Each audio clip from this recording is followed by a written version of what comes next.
yo, foreigner, you crazy for this one. Yeah, that thing I'm jab riding when I'm left hooking. Fiends say they love me cause they know I keep that sack moving. Sad to say, but this the life that I have grew in. I had to hustle, skipping class, man, I was true in. I can flip some packs and teach you how to do it. This the real deal. Better watch your back cause people will kill. Kill Bill, kill switch on the Glock, yeah, this the real. And people spin around them blocks just like a Ferris wheel. But that's enough of that. Let me tell you about my life and where I grew up at. I grew up in the south of Topeka. Then I moved to the east in the streets and I ain't fucking with neither. I ain't the type to go with kill or go and sit on that block. What's going on, Bucket Discussions family? It's the boy J Coop, man, 1/3 of the Bucket Discussions podcast. And hey, man, I'm here to remind you to make sure that you guys are tuning into our previous videos on the Bucket Discussions YouTube channel. And make sure to also stay tuned for more great basketball content coming. What's going on, Bucket Discussions family? I ain't gonna lie to you. I just watched some horrible, sloppy ass football, bro. Not from only my team, the Chiefs, but you know, a lot of the NFL, man. That 1 o'clock window was rough, but it's all good, man. I'm here to bring you guys this. It's a reaction, but it's not a reaction to a video. I'm reacting to an article. Bleacher Report, man. They always come across my screen, and I know a lot of you guys have the Bleacher Report app. They're constantly hitting us with a lot of different content, but some stuff I agree with, some stuff I think is dumb, some stuff I think is like real thought-provoking, man, stuff about the NFL. When you're a sports fan, you love talking about it. So, we got 2 weeks in. We know a lot of people like to overreact to what's going on in the league. They have an article talking about who should just go ahead and just punt on the season and go ahead and start rebuilding. I'm going to go ahead and get out my reaction to it, man. See what I agree with, see what I disagree with. Let's go ahead and just jump into it. Right now.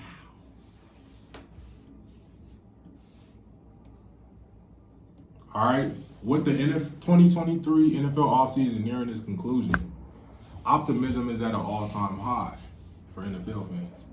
The wave of positivity from free agency and the draft has yet to fully subside, and the regular season represents a blank slate for every franchise. That's a fact.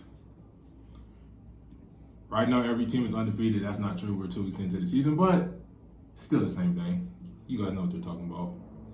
However, the reality is some franchises aren't title contenders and should be able to recognize it. Those with questionable rosters, uncertain QB situations, now or in the future, facing low expectations, shouldn't be as eager to go all in on the upcoming season. Those teams can find more value in developing young talent and eyeing a promising 2024 class than clawing for 7 or 8 wins. That's a fact, but I ain't gonna lie to you. Shout out Prime, Coach Prime. He's brought a lot of excitement back to college football. I'm not gonna lie to you, I'm not a huge college football fan, but I've been paying a lot of attention. And I've always paid a lot of attention to the guys that are going to the NFL. And this year they got some dogs, man. They got some real talent, especially at wide receiver. And my team needs a true number 1 wide receiver. So I'm going to be keeping an eye on them. I know we're not going to get one of the top guys because we're going to be too good to get one of those picks. But I still enjoy it, man. Marvin Harrison Jr., dog. He's a goddamn dog. I'm telling you, man. All right, man. Let's go ahead and just jump into it. I'm not going to read all this. Honorable mentions, though. Tampa Bay Buccaneers. Hey, shout out Baker Mayfield. Him and Mike Evans just went crazy. Mike Evans had like 170-something yards receiving and a touchdown. Definitely helped my fantasy team. And then Baker Mayfield had 300 yards and I think like 3 touchdowns, something like that. So shout out Baker. A few teams can find themselves looking to rebuild by mid-season, but aren't in blow it up camp just yet. Specifically the Denver Broncos. Damn, Pops. I ain't write this article, so don't get mad at me. My dad's a Broncos fan. I know he's looking forward to having a good season, man, with Sean Payton as the head coach. Shout out to the Broncos. Damn. Tampa Bay Bucks, the Washington Commanders. Damn.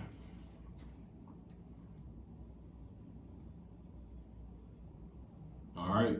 It's honorable mention. All right, Arizona Cardinals, I definitely agree with this offer. Arizona Cardinals shouldn't even be trying to even look to compete. They should be trying to tank for Caleb Williams, if we're being honest.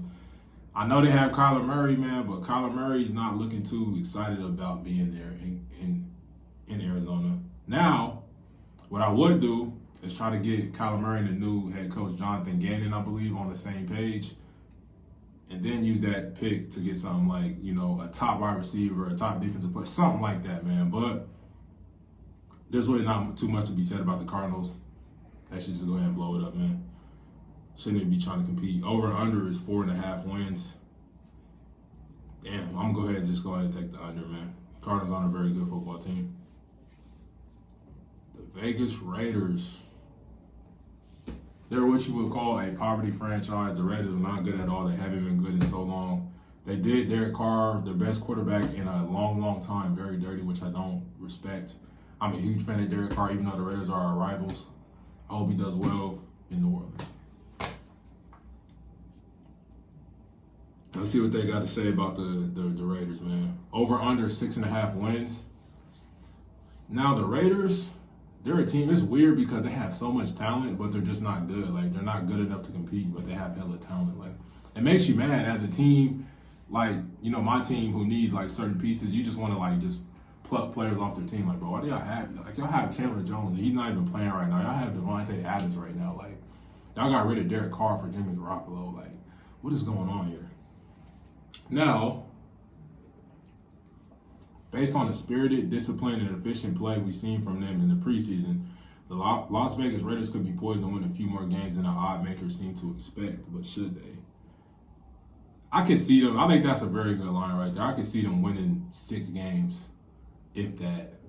I mean, it doesn't take a lot. They have a lot of talent, so it doesn't take a lot for them to win 6 games, in my opinion. But I say right at 6. Right at 6. So that's the under. All right, there's really not much else to talk about. Shout out Josh Jacobs, you know, the Russian leader from last year. But really not much else to talk about, man. The Raiders are a poverty franchise. Los Angeles Rams, who won a game against the Seattle Seahawks last week, which was unexpected, man. I did not think they could compete with that team, man, without Cooper Kupp. They still got Aaron Donald, man, but their team is just not very good since they went all in for that championship, which they won against the Bengals. Shout out to them. Well, let's see what they got to say about them. Over under 6.5 wins. This is another team who has a lot of talent on the squad, but I can see them winning 5 or 6 games. So I'm going to have to take the under on that one. So, following a disappointing 5-12 campaign, the Los Angeles Rams worked to purge the roster of aging veteran talent. The offensive offseason saw key contributors like Jalen Ramsey, Bobby Wag, A'Shawn Robinson, Leonard Floyd. Damn, Leonard Floyd, a dog, but was involved with the play that injured Aaron Rodgers, man, for the season. Damn. Do y'all think Aaron Rodgers is gonna be able to come back? I seen a report that he's gonna do some type of innovative surgery to help him get back during the playoffs if the Jets make it there. I don't know, man. I don't know, but Achilles injury is one of the worst injuries ever, man. I hate to see that injury. It makes me cringe every time I see it. It's just Achilles, it popping. It's not a good thing, man. Not a good thing, especially for a 40-year-old quarterback. 40 years old, man. Damn.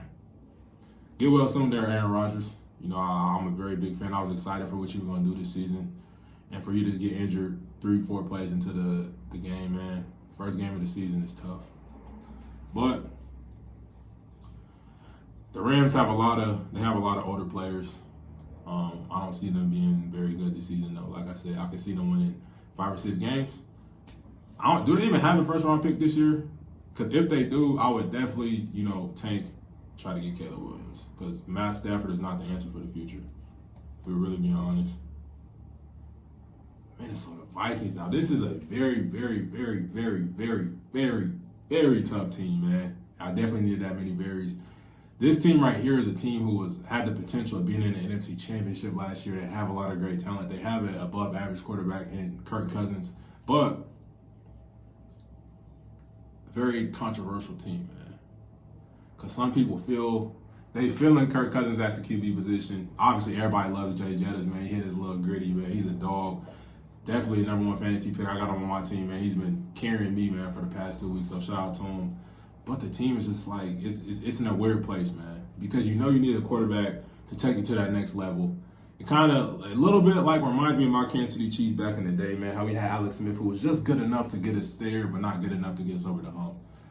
So should this team, now it's hard to think about, because should they go ahead and just tank and try to get Caleb Williams, who is seen as the next Patrick Mahomes, man, seen as a generational type talent? Because if they get him, pair him up with Jay Jettas, they got a new receiver in Jordan Addison from USC. Man, that would be crazy. The defense it's all right. It's not nothing like to write home about. It's not nothing crazy. But, damn, let's go and see what the over-under is. 8.5 wins. Ooh, 8.5. Honestly, this is just me without even knowing their schedule. I'm gonna say over because their team is still good enough. Kirk Cousins is still good enough to win them at least 10 games. But I'm going to take the over. But I think they should, like, around midseason, see how they're feeling about, like, you know, their chances. Obviously, they're not winning the Super Bowl. But do you think you could really make a strong run in the playoffs? If not, I'll go ahead and just start tanking, man. That's really what I'll go for.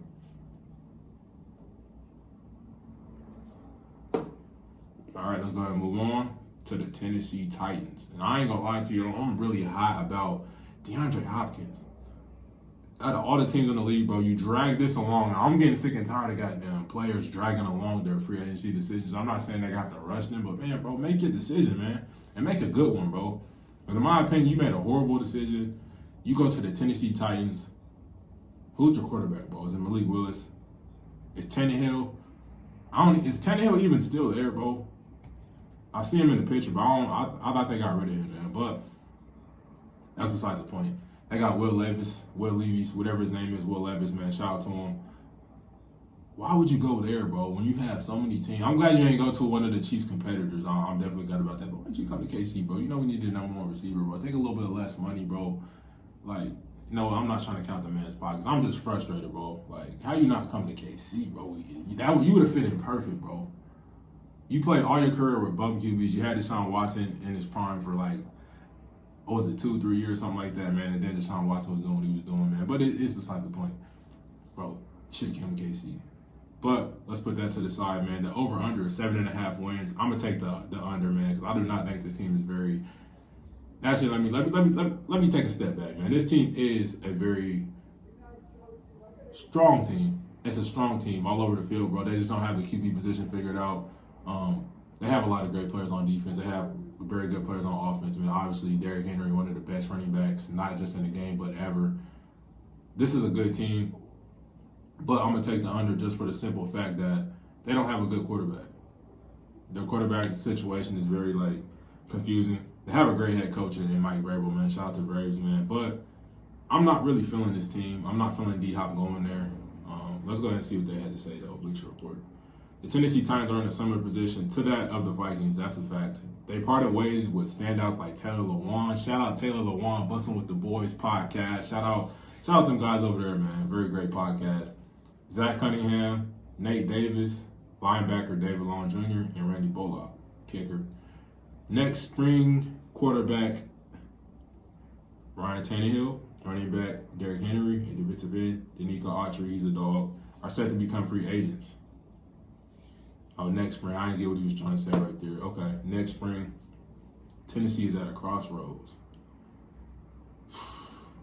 Yeah, they're one of them teams, man, that are good. They're good, but not good enough like with a Ryan Tannehill. They're not good enough because they don't have that quarterback. Shout out to him for trying to get better at the QB position, man, but it's just not looking too good for him. I'm really gonna I'm not feeling that team too much. Like I said, I like the team, but I'm not feeling the quarterback situation, so therefore I'm not feeling the team, man. They're gonna have an okay season. They're gonna have an okay season, man. But let's not overreact. Let me just go ahead and get one last message. Let's not overreact to the first 2 weeks of the season. It's a lot of sloppy football being played, especially by my Kansas City Chiefs. I'm not gonna lie to you, man. But one thing I am excited about is the defense. The defense is looking very, very, very strong, bro. And this is different because in the past, the Chiefs always start off, especially under Steve Spagnuolo, man. We started off very like shaky. We were very torturable, man. We played some. This is not just like no bad teams we're playing. We're playing some really good teams, some really good offenses, man. So I'm super excited about that, man. Trevor Lawrence, I started him in fantasy, think he was gonna get off. I made several bets on Travis Etienne, the number one receiver from Jacksonville, Calvin Ridley. I'm thinking they're gonna get off on my team, but they did. So I'm sad about the best not hitting, man, but I'm excited about the defense. I'm like, man, we got something here, man. And Chris Jones came back and was really wreaking havoc, man. I'm excited about that. And also, we got Charles Omenihu, one of the most underrated, D linemen in the league, coming back after 6 games. He was suspended for PEDs or something like that, man. I don't know. But I'm just excited about that, man. But I'm frustrated about the offense, man. The offense is not looking good at all. Like, man. I'm frustrated. But there's some good things that was happening. Travis Kelce came back. Sky Moore made plays. Kadarius Toney made plays.